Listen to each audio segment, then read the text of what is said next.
Business Owner Moms Edition. That's it.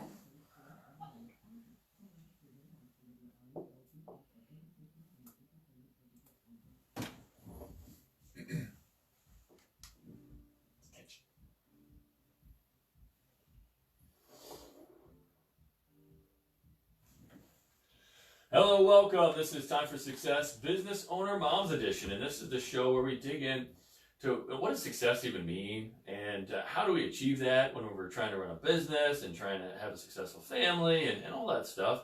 And this is, again, Matt Barbie, your host, and what I do is, the passion behind the show is really just helping business owners put the processes and the people in place to create the business that gives them the life that they've always dreamed about for themselves and their family, of course. And this week, we've got Kim Moos, which is pronounced, yes, like you said, what, the food and the hair care product, yes. But not spelled like either. Absolutely, right? Correct. I'm doomed to a lifetime of misspelling, thanks to my husband, yes. That's all right. With the last name Barbie, it happens all the time yes. as well, so I totally get it. I identify. So, but she's got an international business, Cotton Cuts Collective, and it's a really interesting subscription service that I'll let her talk a little bit about. So Kim, please tell us more about you and your business and your family. Sure. So about 3 years ago, I had a corporate job at a local company and was, very candidly bored. Right? I had done a lot in the corporate world. I traveled with our CEO. I'd been given lots of great opportunities, but I wasn't fulfilled in what I was doing. I wanted to have a bigger impact and set a great example for my kids. So I read a Fast Company article about the rise of subscription businesses. There is a box for literally everything. There is a box, yes. Even, Komodo dragons. There's a box for anything that you have passion for. Like the outfits for Komodo dragons? Yeah, I don't. Do you get one as a pet, or do you get not my a thing, new Komodo dragon every month? Anyway, I'm sorry. Stickers and stuff. Right? Oh, okay, all right. Yeah, so I went looking to see if there were any boxes for my hobbies that I had, and I could not find one for quilting. And I was like, I've been quilting since I was super young, and so I was like, maybe there's something here. And so I went down the rabbit hole of doing the research and figuring out what it would take to actually start a subscription business. I taught myself social media on YouTube and on any sort of videos and webcasts and podcasts I could find. Yeah. And 6 months later, I had a company. I had a website. All right. I had customers, and we launched Cotton Cuts in October of 2016. Okay. And so, literally, the minute I launched the company, I was reached out from someone in New Zealand wanting to do a business partnership with me. Wow. And so, it was one of those wait, but I'm still growing this other business, the one that I've been working towards. And I was like, sure, always take the phone call. Right? That's number one for me. Always take the phone call. Always and talk take about the it. phone call. And so I've been partnered with her for 2 years now, and we're about to launch our 5th program together. And so here we are, 2.5 years after we launched our first box. And I was at a point at November, December, where we were outgrowing the business. I have 1,500 members in 15 different countries around the world. We have a huge following for us. And my business was partially in North County, partially in my basement, partially in someone's garage, partially over here, partially over there. And so I started the process of finding a place for us. It was getting serious. This is real. I'm starting to employ up to 10 employees, and we just can't live in my basement anymore. Right. And so I found an opportunity to move into the Chesterfield Mall, which was a great opportunity for us. Mm-hmm. We found a beautiful space. We've since consolidated a lot of operations there.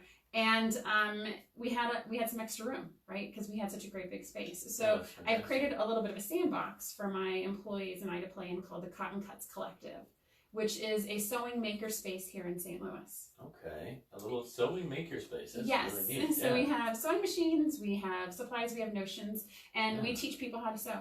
So we teach groups of kids, we teach women looking for girls' night outs, we have sip and sews where we teach tote bags. And so it's kind of this space where my employees come to me and say, hey, Kim, can I have a class in X? And I'm like, sure, why not? Let's just put it on the calendar and see what happens. So the space is partially the online business, the global online business, as well as this maker space for us. And so, we have lots of other ideas on what we're going to do with the company. But right now, the company employs 12 part-time employees. We have a diverse number of employees. I have high school boys that work for me, as well as stay-at-home moms, as well as retirees. And everyone enjoys, I hope they enjoy what they're doing when we come to work every day. And we talked earlier before the show about my family, right? Yeah. So Yeah. I have 2 small children. I have a 7 and 8-year-old boy. Both boys know how to sew. I think that's probably important. That's good. Yeah, they've been sewing absolutely. with me since they were super young, and they are as much a part of this business as everyone else is. So Yeah. My extent of sewing knowledge is about putting a button back on, but Well, but it's still good. an important skill. I mean, most millennials probably would struggle with Right. buttons these days, Yeah. right? So, well, shirt's ruined. Yeah. Right. But although I will say I have a wonderful mother-in-law. If my wife doesn't, help me out, or if I just don't get to it or whatever. But most of the time I'll just sew my own button back on. But Right. sometimes she'll do it for me, which is cool. Right. But Right. but that's fantastic. So I mean, sip and sews. That's a fun idea.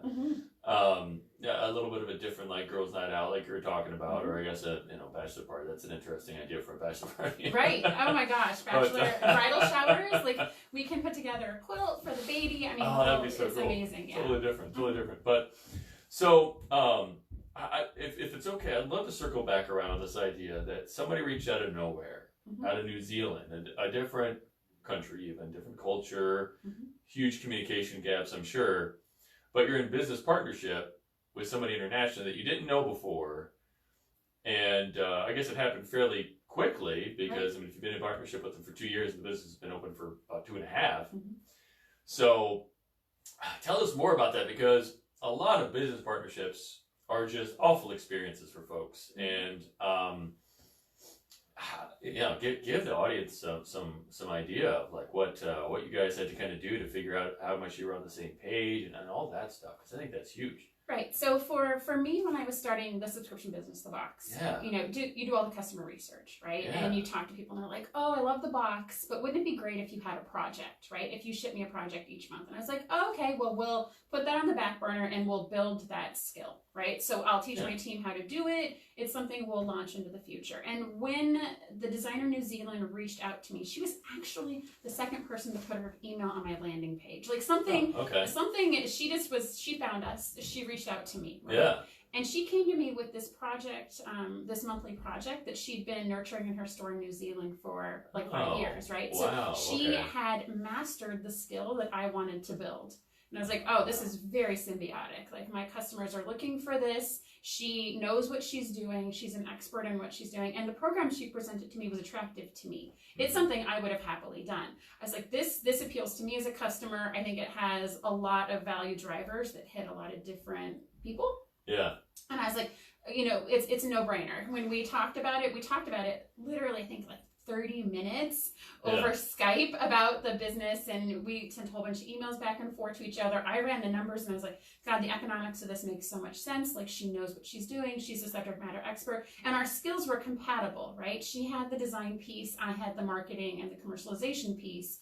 And so just from the very beginning, it made a ton of sense. Yeah. And so she came to the United States about a year later, after we'd been working together for a year, and we spent a whole week together. She's actually staying at my house next week. Wow. We're having, there's a big trade show next week, and so she's going to come stay with me, and we're going to drive to this trade show together. But literally, someone I've only met face-to-face maybe 3 times, but we have a very open and honest email exchange. Like, if there's a problem, if I see something going on, like, we're very candid about it, but we also clearly define roles and responsibilities. I think that's almost fundamental to our partnership. She knows what she does that very, very well. I know what I do that very, very well. And there's no turf wars, right? There's no, we win together. And so she individually has taken a very different career trajectory now. She's like doing really awesome stuff in the quilting world. And so we're partnering together on future projects to help both brands grow together, because we've worked together so well for so long. Yeah. So how is that structured then? I mean, are you guys like 50-50 owners, or is it kind of just between, she's got her business, your business, and you kind of buy from her the project kits, or how does that work? Right, so she does all the design work, and then we license the designs from her, right? Okay. So we're in charge of all the customer acquisition, customer service, growth, distribution, manufacturing, operations side of it. She does the design piece that then feeds into our supply chain. Perfect, and then I pay her a fee. So wonderful. Yeah, okay. So you were able to find that good symbiotic relationship through just kind of a licensing relationship. Right. So that's great. That's great. Because a lot of people, they'll want to jump in and they'll like, okay, well, we need to split this down 50-50 and all that kind of stuff. But it sounds to me like, you know, your approach to, okay, you've got something to add. I'll stay in my lane. I'll do this part. You do that part. I'll license from you. Is pretty dang effective for you guys. Yeah, it's working relatively well for us so far, and we've grown the company past what she was able to grow out of her store. So I mean, it's freed her up to do these other super exciting things for her. So she wins, we grow, and there's no reason for us to reevaluate anything at this point because it's working for her. It's working for us. So. Perfect. Wow. So. You've got a couple of kids, and you decided to jump into international business, right? And heck, even international business in of itself can be kind of crazy because we'll have time zones, right? So, now do you have like a lot of suppliers internationally as well? I mean, like what does your schedule kind of look like? How's that impacted by the different time zones? Well, so it's interesting. So we have members all across the world, right? Right. And so I think the biggest opportunity for time zone challenges, we do Facebook Lives on our page, right? So we reveal products to people, we reveal sneak peeks, and it's what time do you pick so you're not getting someone up at like 5 a.m. in the morning or 2 a.m., right? And so even something as simple as we're about to launch a new program, and me, it's very easy. 7 a.m. Central Time, like that's when the program opens, and we'll sell out within an hour or two. Wow. And I get emails from people like, "Oh, that's 3 a.m. my time." And I'm like, "I'm really sorry, but like that's the time. Like if it's important to you, you're set the 3 o'clock timer." So, so it's just it's that type. That's the nuance, right? Is when you're in an industry where you know it's limited supply on some items and sell out. I mean, it's luck, right? You have to be in the right place at the right time, and it's something we do take a little bit of consideration of. But really, you're not going to be able to make everyone happy on a 24-hour clock. Right. And so if it's important, they'll set their alarm for 5 a.m. and they'll wake up and they'll get it done. Yeah. Can't do like a 7 a.m. to 7 p.m. Just kind of split it up a little bit. I've had those jobs where I've had the 7 a.m. calls and the 8 p.m. calls, and thankfully we're not doing that anymore. That's fair. Safe boundaries. You can control your own schedule, right? Right, and thankfully our members realize like there are time differences. So if we get a question from a UK customer, right? So they realize like we are 6 hours behind. Right. Good. There's no like I want a response within an hour. It's 1 a.m. your time. So it's just the nature of our audience. We're not in a business where people expect a 5-minute response time. Yeah. Oh, that's great. That's great. So you've got a pretty good customer base then that you like working with because. In other types of businesses or in other types of situations, people are not, I wonder though, an international business, headquartered in the UK or whatever, if Americans are less patient, I don't know, I wonder. Yeah, I mean, we do live in the me world, right? So I don't know. And it's awareness too, right? Many times you don't know what country it is you're actually talking to when you're engaging with a company. So you don't, I think there's an expectation that everyone lives in the time zone you're currently living in. Right. Yeah, so 24/7. We're supposed to be in the world 24/7, but it doesn't have to be that way, and you're building it very successfully. So, which I think is an important message for people to understand, because people get caught in this idea that I've always got to be available, I've always got to have my phone on, and maybe if you're in like the real estate business, I can kind of understand that, right? But to a degree, but there's even still ways around that. Especially if you're working with, again, the kind of people that you want to work with are the kind of people who understand boundaries and those kind of things. You don't have to have all the clients and all the customers. They can go to their local whatever store and buy it if they're going to be punks about it, right? Well, if they send an email in on a Saturday, like we'll get to it on Monday. Like you're going to have to be okay with that. Right. But it's I mean, in the world where Facebook publishes on your page your response time, I mean that is ridiculously unfair, because if someone sends you an instant message on Facebook at 11 p.m. at night, like I'm sorry, my phone is away, it's charging, we're asleep, like it's unfortunate that's the measure. It is unfortunate. You can do some things to kind of make people happy, but in terms of like an automated response after hours or whatever, but still that definitely makes it tough unless you want to start sourcing internationally, I guess. your Facebook Messenger, which some folks do, but right. But again, but I'd rather set that expectation that right. We're a small business, we're located in the Midwest. I it's fabric, right? It's fabric, it's email, like it's not gonna die. No one's gonna die if you don't get your triangle, right? Right. So it's you'll be able to sew it later, right? Right. Maybe the birthday present will be it's a little bit later. Right. Sorry, I guess maybe you should start a bit sooner. Yeah, no. But the boundaries aspect of it is again just something so key for people to just take into. Was it hard for you to set those boundaries in the beginning? Was it something that you struggled with? Did you have that sense of I gotta answer all the questions all the time? Right. So when you're starting out, every single customer is like the highest value customer to you, right? And you want to win that customer over, and you want them to be exceptionally happy, right? And you want to deliver unparalleled customer service, and oh my God, don't leave, right? And so for those first couple of weeks, like you get stuck in this churn of like every single customer is the most valuable customer that you have, right? And what I found over time is like there are just some people you're just never going to make happy. Right? And so you can bend over backwards, you can give them freebies, you can refund, you can give them extra care and service, but that's not the customer you want in the long term. You want the customer that's understanding what you're doing, what your mission is, the service you're delivering to them, and be comfortable with that. And so there's this, I took a class at Quilt Market once that talks about customers as the 5 fingers on your hands, right?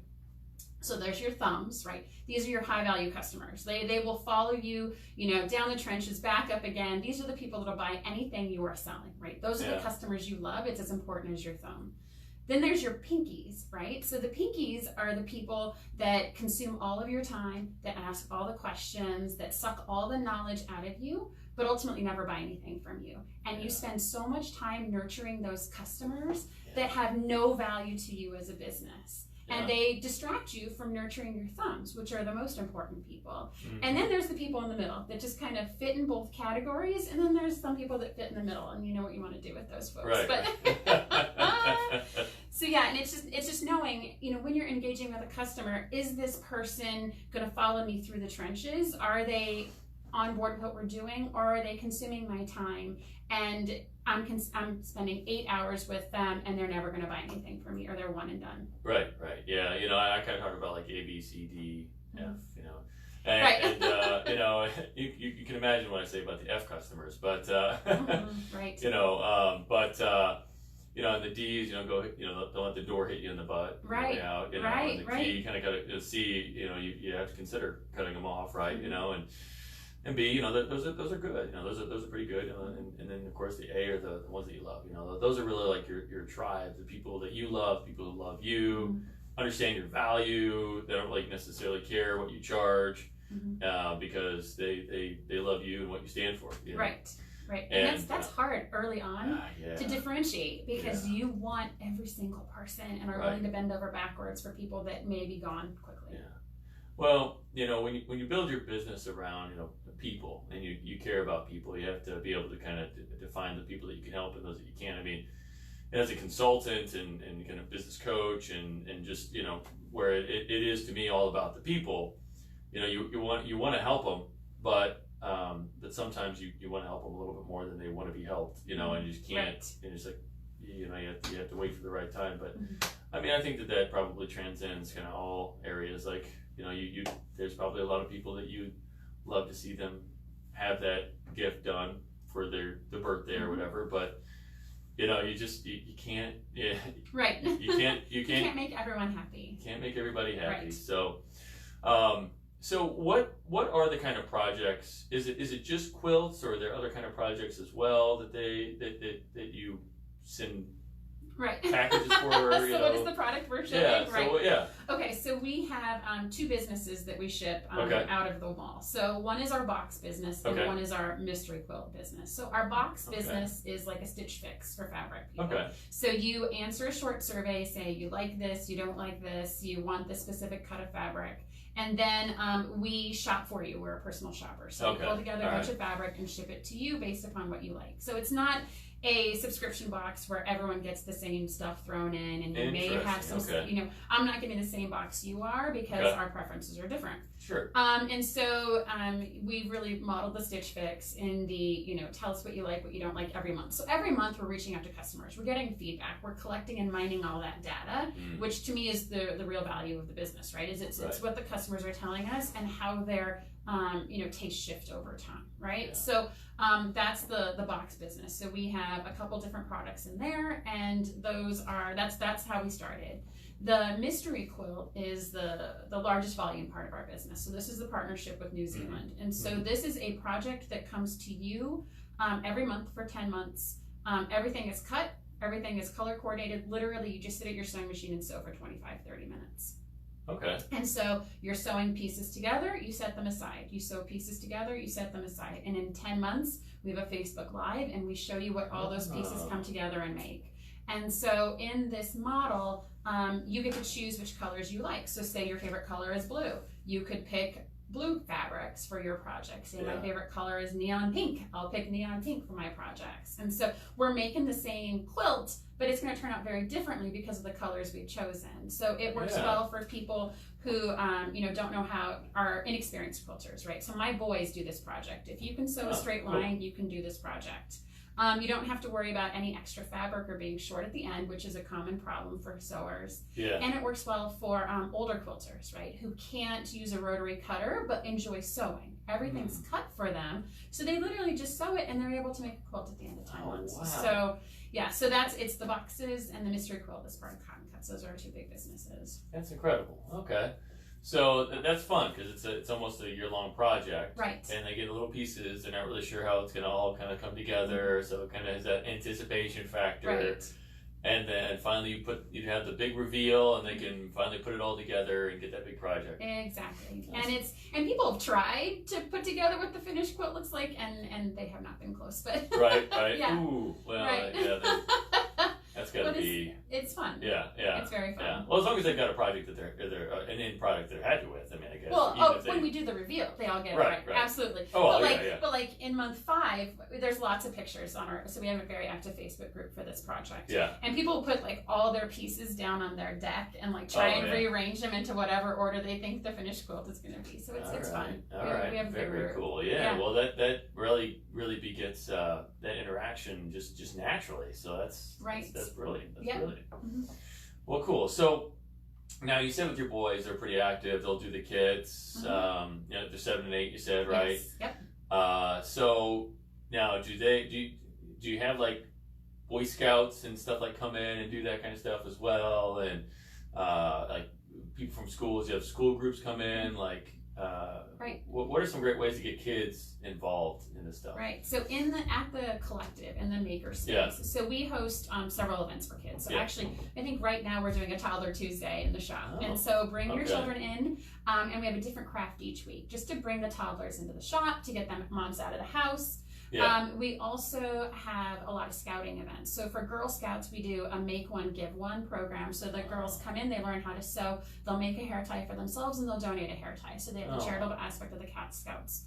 All this month, we've actually had a surprise event pop up on our calendars. So schools are reaching out to us to host patch events for their parents. So you bring all those patches that never get sewn on the shirts and on the sashes, and use our machines, and everyone comes together. We have the liquor license, so bring your own alcohol and sew all your patches with all the parents from your troop. And so that's actually that we're doing that pretty frequently this month. And then for the kids learning to sew, our Kids Learn to Sew classes have sold out. Anyone who has a daughter or a son, 8 to 13, brings their child in, and they've been selling out. There is a huge unmet need to teach children how to sew because there's been this gap.